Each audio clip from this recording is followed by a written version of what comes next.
My love for lavender began over 20 years ago when my mother's chemical sensitivities opened to us the vast world of natural medicinal alternatives. Lavender oil has become a staple in my home, so naturally I wanted to incorporate it into my garden. When we purchased our home over 6 years ago, I didn't really have a vision for the front garden area. My complete focus had been on building out my vegetable beds in the back garden. My past experience had been primarily in vegetable gardens.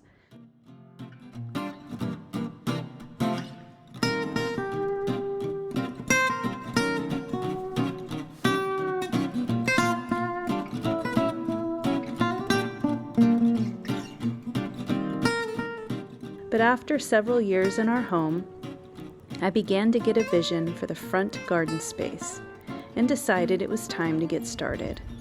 I chose lavender as my central theme along the path leading to my home and have not regretted it. With the lavender established, my plan began to evolve. Lavender is indigenous to the mountainous areas of the countries bordering the Western European part of the Mediterranean region.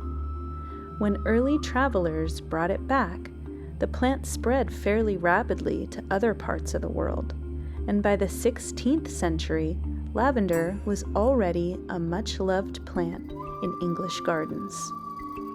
The first lavender plants found in America made their way here sometime after the first European settlers. Records show lavender has been in use for over 2,500 years. The early uses of lavender were at least as numerous as today's, but they tended to be more of a medicinal nature. Biblical references to lavender are found in the Gospels of Luke and the Song of Solomon, by the name used at the time, spikenard. Lavender was also used in ancient Egypt for mummification, and the Romans scented their public bathhouses with it. The name lavender is derived from the Latin verb lavare, to wash.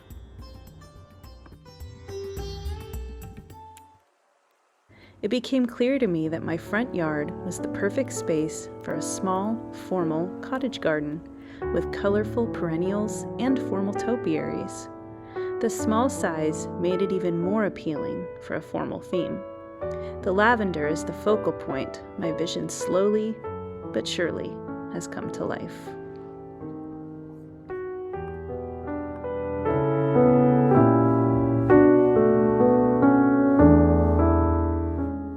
Before we were able to install our fencing, we began cutting out and shaping our lawn to create space for boxwoods, flowers, and espaliered fruit trees. Shortly thereafter, the city decided to tear up and redo our roads and sidewalks. Although the project was long and everything was covered in a layer of dust for months, the finished product was lovely. We were excited to finish what we had started. We installed our fence, removed more lawn, and planted the hardscape. We replanted the beds under our front windows with the Olivia Rose Austin hedge, foxglove, lupine, daylilies, salvia, and more lavender. Late in the summer, we filled it with annuals like zinnias and sunflowers. Although a garden is a constant work in progress, we are pleased with how our new garden is taking shape.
With summer coming to an end and the cooler days of fall in the air, it's the perfect time to cut your last bouquets and prune your lavender.